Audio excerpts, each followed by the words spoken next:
Bismillahirrahmanirrahim. Assalamualaikum warahmatullahi wabarakatuh. Saudara mahasiswa peserta mata kuliah pembiayaan fakultatif yang saya cintai, mari kita mulai perkuliahan ini dengan doa semoga apa yang kita pelajari dapat bermanfaat bagi kita semua. Amin. Amin amin ya rabbal alamin. Saudara-saudara, di dalam mata kuliah pembiayaan fakultatif ini, kita yang akan pelajari adalah materi-materi sebagai berikut. Jadi,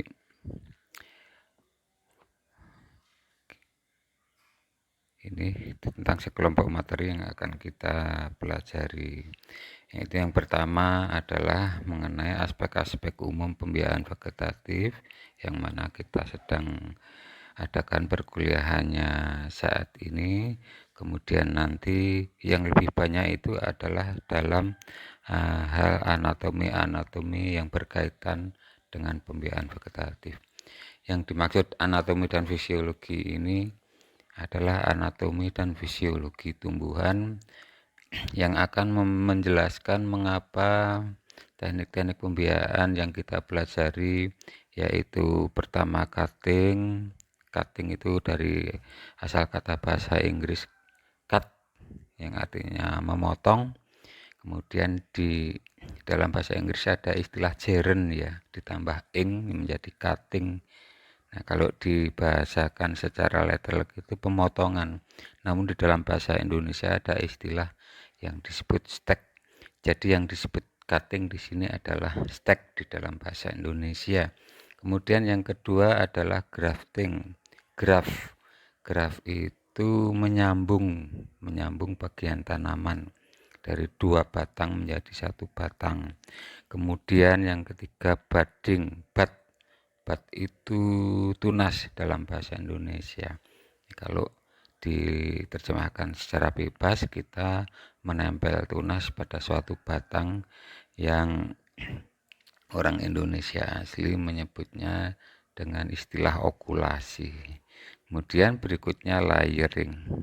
Layer to lay, bahasa Inggrisnya itu tergeletak ya. Jadi ini suatu teknik pembiayaan dengan cara membenamkan atau meletakkan batang suatu tanaman dalam permukaan tanah supaya tumbuh tunas-tunas baru. Jadi ini saudara yang akan kita pelajari dalam satu semester gasal tahun ini. Kita lanjutkan. Buku yang kita gunakan itu berupa textbook. Ya, berupa textbook berjudul Plant Propagation berbahasa Inggris. Buku ini sudah sangat lama tetapi selalu diperbarui setiap tahunnya. Zaman saya kuliah S1 di IPB tahun 80 sampai 84 sudah ada buku ini. Dan edisi-edisi terbaru yang bersifat elektronik, buku elektronik itu sekarang banyak tersedia. Sebagai pendahuluan, sebelum kita membahas lebih banyak mengenai nanti bagaimana, yang pertama kita perlu bicarakan adalah mengapa teknik budidaya tanaman secara vegetatif itu banyak dilakukan oleh manusia. Jadi awalnya kita harus mengenal dulu asal-usul yang disebut tanaman itu apa. Pada saat kita kuliah di semester 2 kalau tidak salah, mata kuliah pengantar ilmu pertanian, itu saya sudah menjelaskan bahwa dibedakan atas istilah tumbuhan dan tanaman ya. Kalau tumbuhan itu yang masih liar, termasuk yang liar. Kalau tanaman itu yang sudah ditanam manusia ya. Jadi oleh karenanya ini ada pergeseran dari tumbuhan ke tanaman. Jadi tumbuhan itu adalah hal yang tumbuh secara liar, kebanyakan masih liar, dan tanaman itu yang sudah ditanam oleh manusia. Nah, Proses perubahan dari tumbuhan ke tanaman itu melalui proses-proses 3 jalur secara lebih besar. Saya jelaskan satu persatu. Jalur pertama adalah yang disebut hibridisasi. Hibrid. Anda tentu sudah sering mengenal mengenai istilah jagung hibrid. Ya, jagung hibrid. Mengapa disebut jagung hibrid? Karena jagung itu diciptakan atau dibuat oleh manusia dengan cara atau proses hibridisasi. Yang disebut hibrid itu adalah bertemunya dua gamet tetua, gamet jantan dan gamet betina, dan oleh karenanya keturunan itu mempunyai sifat-sifat yang lebih unggul daripada kedua tetuanya. Jadi menyilangkan secara tradisional bunga jantan dan bunga betina dari dua spesies tanaman jagung yang berbeda itu disilangkan. Hasilnya disebut hibrid. Istilahnya prosesnya disebut hibridisasi. Ini contohnya jagung. Proses yang kedua adalah seleksi. Seleksi itu kan memilih. Jadi yang dimaksud di sini adalah manusia memilih tanaman-tanaman yang liar tadi untuk diusahakan ditanam di lahannya. Tentu di dalam proses seleksi, kriteria yang digunakan oleh manusia adalah sifat-sifat yang sesuai atau yang diinginkan oleh manusia tersebut. Nah, contoh-contoh tanaman hibrid itu adalah tomat ya, tomat ataupun padi. Padi itu banyak sekali varietas hasil seleksi. Jadi pada zaman dulu misalnya banyak tumbuhan padi yang liar itu tinggi sekali, bahkan sama tingginya dengan rumput gajah ya. Anda pernah melihat rumput gajah, nah itu seperti itu. Jadi pertumbuhan vegetatifnya sangat luar biasa, tetapi buahnya sedikit. Nah itu manusia lama-kelamaan yang diinginkan kan hanya buahnya, maka dipilihlah jenis-jenis padi yang buahnya banyak tetapi pohonnya semakin kecil. Jadi itu yang dimaksud dengan seleksi. Berikutnya mutan. Mutan itu mutasi. Anda pernah mendengar kata mutasi. Mutasi itu proses perubahan gen dari makhluk hidup. Jadi gen-gennya itu berubah. Nah, karena perubahan gen, maka sifat dari tanaman yang berubah itu juga berubah karakternya. Spesiesnya atau makhluk yang mengalami mutasi disebut mutan. Ya, contoh kubis. Ini cerita tentang tanaman kubis. Pada zaman dahulu, tanaman kubis itu daunnya tidak membentuk bulatan seperti sekarang yang kita kenal ya. Bulatan daun kubis itu disebut crop. Dulu ya lembaran-lembaran seperti tembakau seperti itu. Tetapi oleh karena gennya berubah lama-kelamaan, daun tanaman kubis itu menjadi bulat. Karena bulat, maka dia tidak terkena sinar matahari. Nah, karena tidak terkena sinar matahari, maka daun-daun yang terbungkus dalam bulatan tersebut menjadi putih, warnanya tidak hijau dan sifatnya menjadi sekulen. Bagian tanaman yang mempunyai karakter sekulen itu menjadi lunak. Nah, ini disukai oleh manusia, maka kemudian dijadikanlah sebagai sayur. Jadi intinya perubahan dari tumbuhan menjadi tanaman itu melalui 3 proses besar ini yang tadi baru saja saya jelaskan. Nah, berikutnya jumlah tanaman di seluruh dunia itu jumlahnya ada sekitar 10.000 sampai 20.000 spesies. SP ini ya, SP ini singkatan dari spesies. Ya, kan di dalam istilah pertanian menyebut nama tanaman atau tumbuhan itu dengan nama Latin ya, yang disebut dengan spesies itu. Kemudian berikutnya dari 10.000 sampai 20.000 spesies itu hanya sekitar 1.000 sampai 2.000 spesies yang punya manfaat bagi manusia. Di sini diistilahkan yang berfaedah.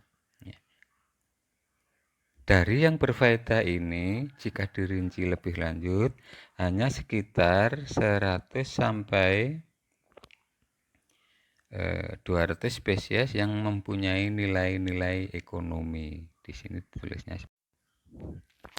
Berikutnya, dengan berjalannya waktu dan semakin banyaknya jumlah manusia, maka tanaman yang tumbuhan yang sudah berubah menjadi tanaman itu oleh manusia harus diperbanyak jumlahnya. Nah, disinilah di dalam manusia memperbanyak tanaman mulai ada peranan-peranan dari berbagai ilmu di dalam memperbanyaknya. Jadi secara garis besar perbanyakan tanaman oleh manusia itu ada dua cara, yaitu seksual dan aseksual.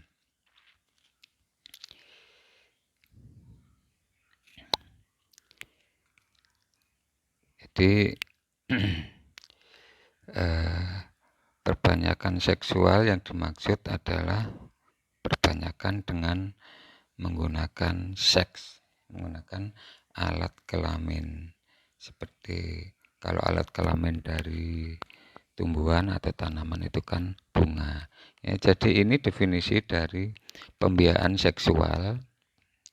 Pembiayaan seksual, atau ada juga yang menyebut dengan istilah pembiayaan generatif. Sedangkan kalau pembiayaan aseksual disebut juga dengan pembiayaan vegetatif. Pembiayaan seksual intinya adalah pembiayaan melalui persatuan dari dua gamet, yaitu gamet jantan dan gamet betina. Jadi melalui perkawinan atau persilangan, maka disebut tadi pembiayaan seksual. Nah, asal dari dua gamet ini, gamet jantan maupun gamet betina, bisa dari unsur gen yang sama ataupun berbeda. Ya. Yang tadi kalau berbeda itu hasilnya disebut hibrida. Jadi maksudnya bisa kawin silang. Kawin silang itu dengan gen yang genetik yang berbeda ataupun tidak silang, yaitu antara tanaman yang mempunyai genetik yang sama. Itu yang dimaksud. Sedangkan pembiayaan vegetatif yang kemudian ini adalah yang akan kita pelajari lebih jauh, ya. Vegetatif itu adalah pembiayaan yang tidak melibatkan. Jadi tidak melibatkan persatuan gamet, akan tetapi melibatkan sel-sel badaniah. Ya, melibatkan sel-sel badaniah. Maksud dari sel-sel badaniah ini adalah bagian disebut badan kalau pada tumbuhan, ya bagian dari batang tumbuhan itu yang dimaksud dengan sel-sel badaniah. Nah, mengapa pembiayaan vegetatif bisa dilakukan? Ini teori dasarnya. Teori dasar mengapa pembiayaan vegetatif bisa dilakukan. Jadi dapat dilakukan karena setiap sel mempunyai kemampuan memperbanyak diri. Jadi intinya mengapa bisa dilakukan? Karena setiap sel mempunyai kemampuan memperbanyak diri. Ini prinsip dasar mengapa pembiayaan vegetatif bisa dilakukan. Ya, jadi itu pengantar utama mengapa pembiayaan vegetatif dipelajari dan mengapa bisa dilakukan. Saudara-saudara, berikutnya kita membahas mengenai siklus hidup tanaman. Jadi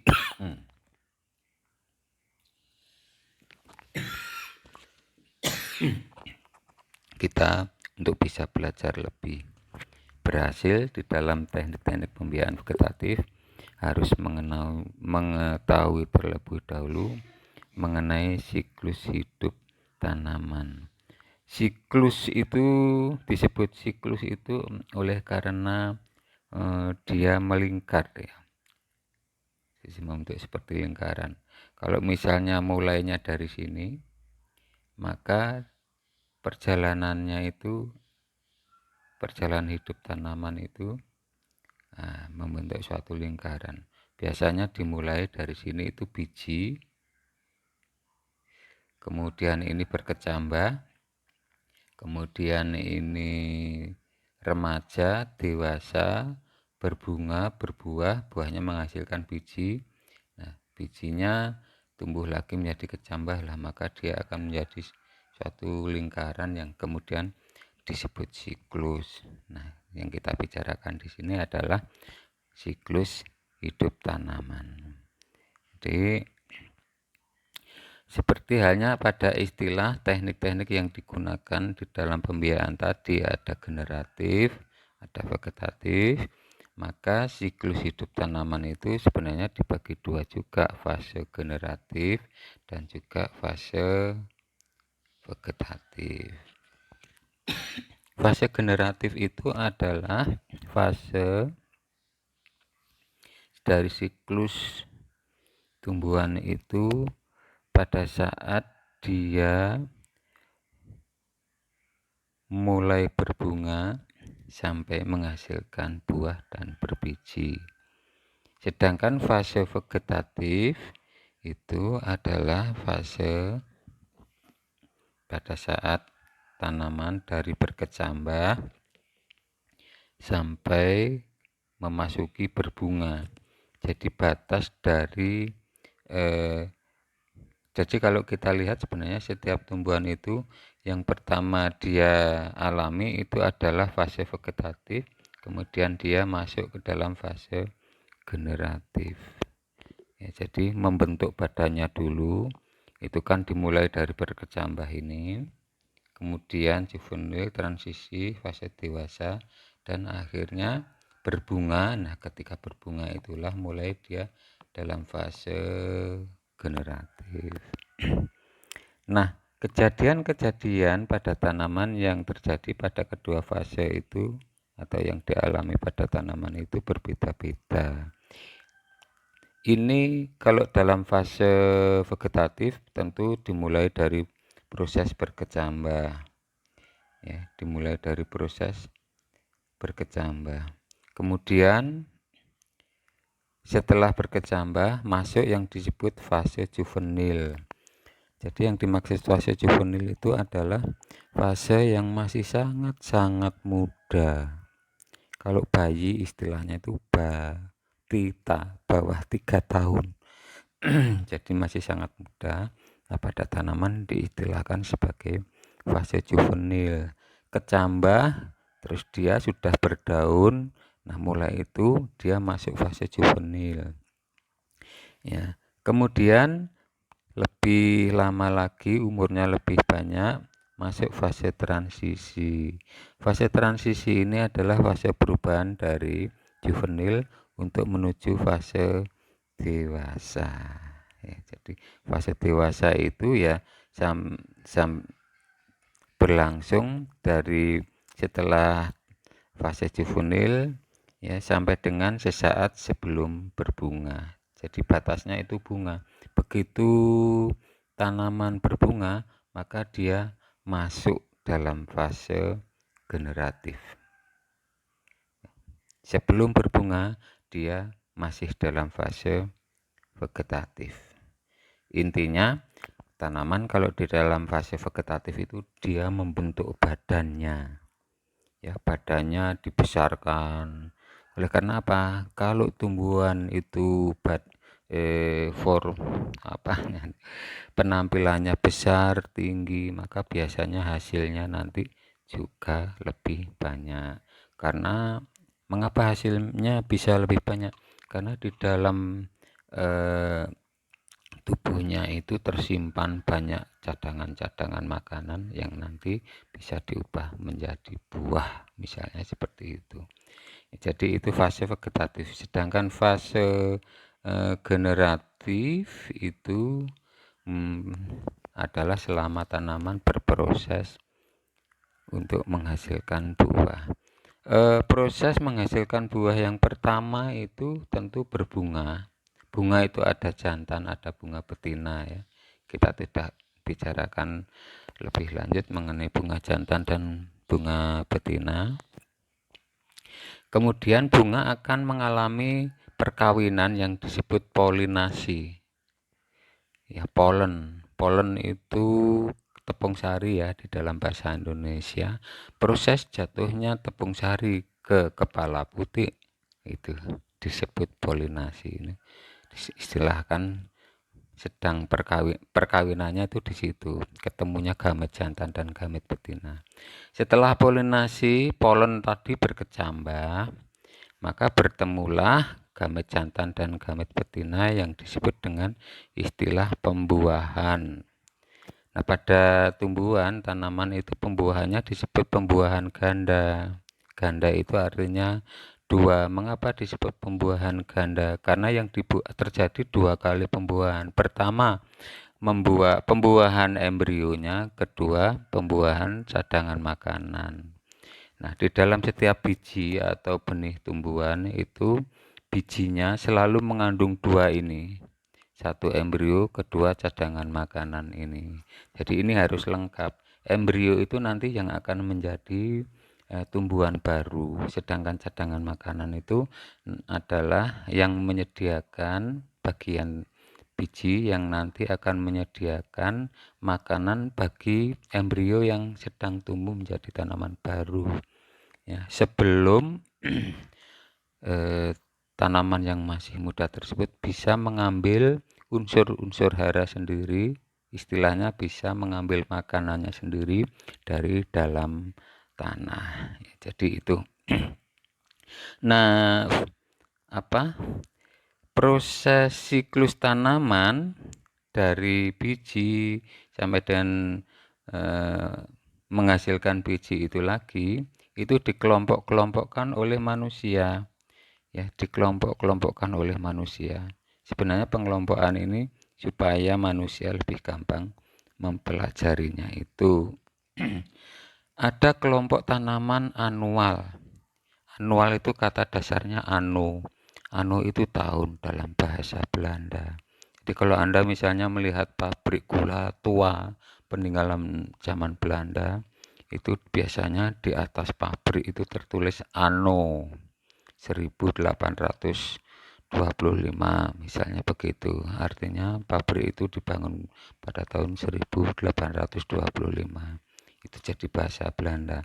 Nah, di dalam istilah kelompok tanaman anual di sini yang dimaksud adalah kelompok tanaman yang umurnya itu setahunan.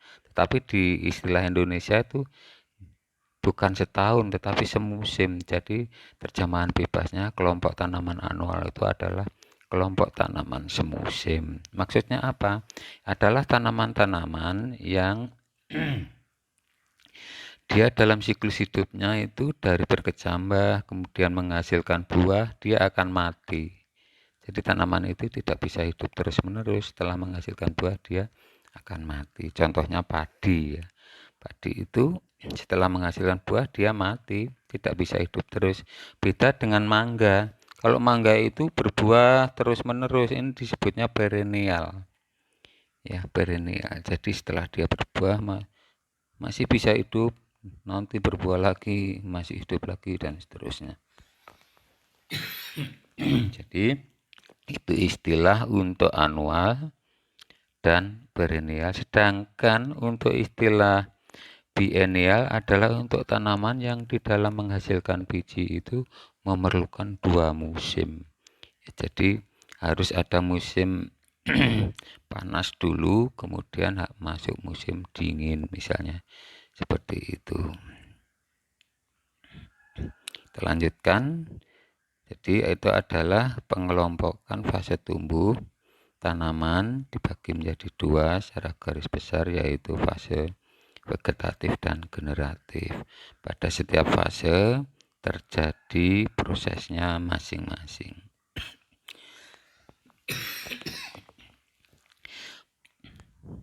Berikutnya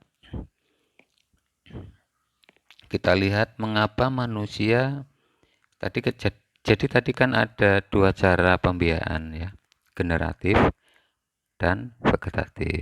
Kalau generatif tadi pembiayaan dengan menggunakan biji, sedangkan vegetatif itu pembiayaan dengan menggunakan bagian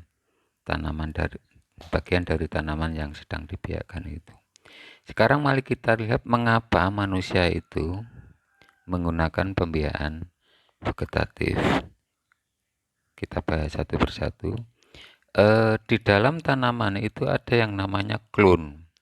Klon itu semacam varietas. Mungkin kalau Anda kurang sering mendengar kata klon, tapi kalau varietas mungkin Anda sudah sering mendengar ya. Jadi pembiayaan vegetatif itu bisa untuk mempertahankan klon, terutama pada tanaman hortikultura dan tanaman hias.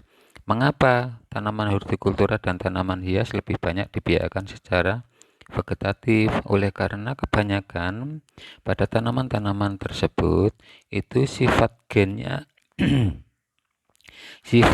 heterosigot. Ini heterosigot. Hetero itu kan bermacam-macam. Sigot itu pasangan dari gen. Jadi intinya istilah heterosigot itu adalah untuk tanaman-tanaman yang gennya itu macam-macam, macamnya banyak. Ini contoh-contoh pada tanaman hias yang misalnya bunganya berwarna-warni, ada merah, hijau, bahkan kombinasi daunnya dan lain sebagainya, itu menunjukkan bahwa gen-gen pengendali warnanya banyak sekali di situ. Nah, kebanyakan itu adalah tanaman hias ya. Oleh karena warnanya yang banyak itu, maka sering ditanam sebagai tanaman hias.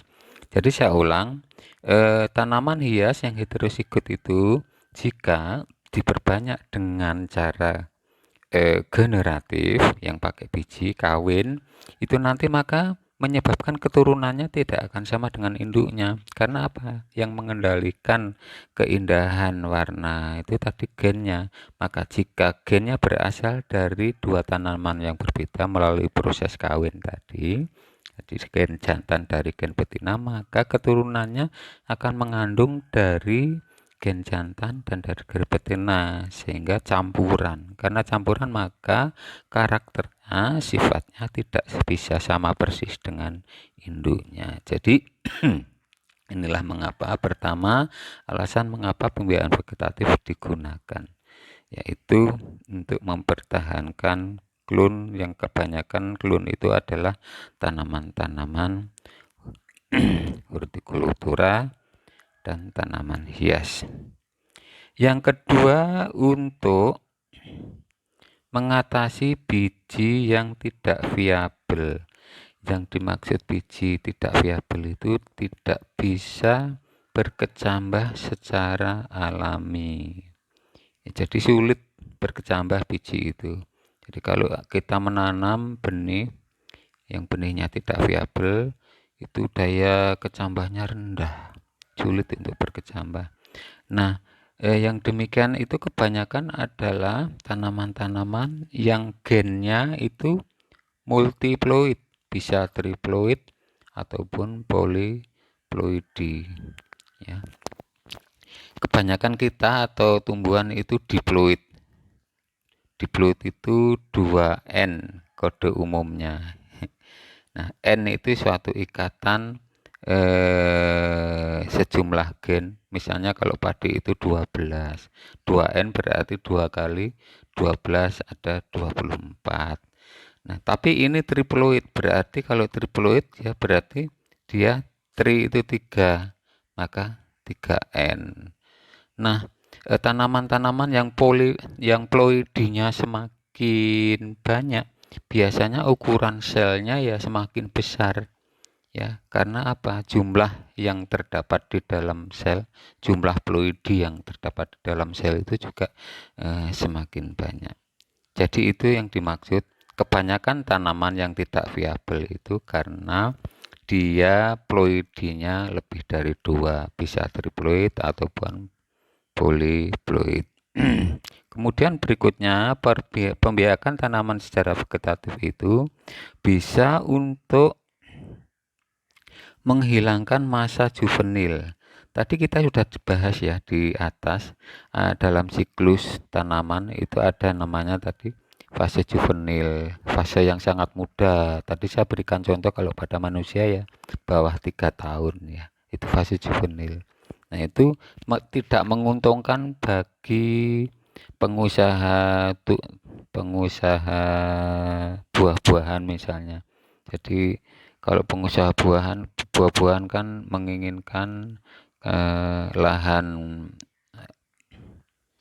lahannya itu segera bisa menghasilkan. Kalau tanam jeruk ya, inginnya ditanam sebentar sudah bisa menghasilkan jeruk. Jadi oleh karena apa? Memeliharanya sebentar, tapi sudah bisa mendapat hasil jeruk. Banyak mengeluh kan, banyak kan kita mendengar keluhan para petani menanam pohon sudah lama sekali tapi tidak segera berbuah. Nah, itu oleh karena biasanya adanya fase juvenil ini. Jadi pembiayaan vegetatif bisa mempercepat hilangnya masa fase juvenil supaya segera bisa lebih berbuah. Berikutnya alasan menggunakan pembiayaan vegetatif ya, digunakan untuk perbanyakan tanaman yang tidak dapat memperbanyak diri secara seksual ya, jadi memang dari sananya dia tidak bisa memperbanyak secara alami menggunakan bunganya. Berikutnya, pembiayaan vegetatif itu lebih mudah, lebih cepat, lebih ekonomis, gampang, waktunya singkat, biayanya murah. Jadi itu saudara-saudara alasan mengapa manusia lebih banyak menggunakan atau memakai teknik-teknik pembiayaan vegetatif. Nah, untuk supaya orang itu bisa berhasil dalam mempelajari teknik perbanyakan vegetatif, maka orang itu harus menguasai 3 hal, 3 aspek. Jadi intinya begini, kalau ingin ilmunya sempurna, kuasailah 3 hal ini. 3 hal itu apa? 3 hal itu ini ya, punya ilmu pengetahuan dan keterampilan tentang tekniknya ya, tahu struktur dan anatomi pertumbuhan tanamannya ini, dan yang ketiga ini. Jadi 3 hal ini harus dikuasai, ilmunya dimiliki. Kalau ilmu ini tidak lengkap, maka ya bisa sih orang membuat perbanyakan dengan cara tanaman vegetatif, tetapi tidak akan berkembang. Ya, tapi tidak akan berkembang. Mengapa begitu? Ketiga hal ini saling melengkapi. Ketiga hal ini saling melengkapi. Jadi misalnya begini, tahu tentang tekniknya ini, bagaimana mempraktekkan dan mengapa hal itu dilakukan. Misalnya mencangkok ya.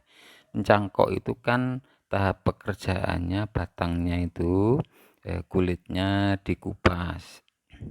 Setelah itu ada lendir kan ya, lendirnya itu kambium. Kambiumnya dibuang. Nah, mengapa kambiumnya dibuang? Itu harus tahu ilmunya. Bagaimana kalau kambiumnya tidak dibuang dan lain sebagainya. Jadi itu yang dimaksud tahu ilmunya dan terampil melakukan. Nah, untuk yang ini struktur anatomi ini misalnya untuk menjawab Ya, misalnya tadi contoh cangkok. Mengapa cangkok itu bisa dilakukannya hanya pada tanaman dikotil, sedangkan pada tanaman monokotil tidak bisa. Contoh tanaman dikotil itu kan jambu gitu ya, mangga. Itu bisa dicangkok. Tapi kalau tanaman monokotil, contohnya padi, jagung, kok nggak bisa dicangkok? Itu sebab apa? Ini oleh karena ya struktur anatomi dan pertumbuhan tanamannya itu berbeda. Jadi maksudnya akan lebih baik jika tahu ilmunya, kemudian tahu struktur tanaman yang akan dikerjain lah ya, untuk dibuat steknya itu. Jadi ini maksudnya mengapa sekali lagi kalau kita ingin mempelajari pembiayaan vegetatif, kita harus bisa menguasai 3 hal ini supaya kita dapat manfaat yang lebih baik. Ini contoh-contoh pembiayaan vegetatif. Ya, contoh-contoh pembiayaan vegetatif yang nanti akan kita pelajari.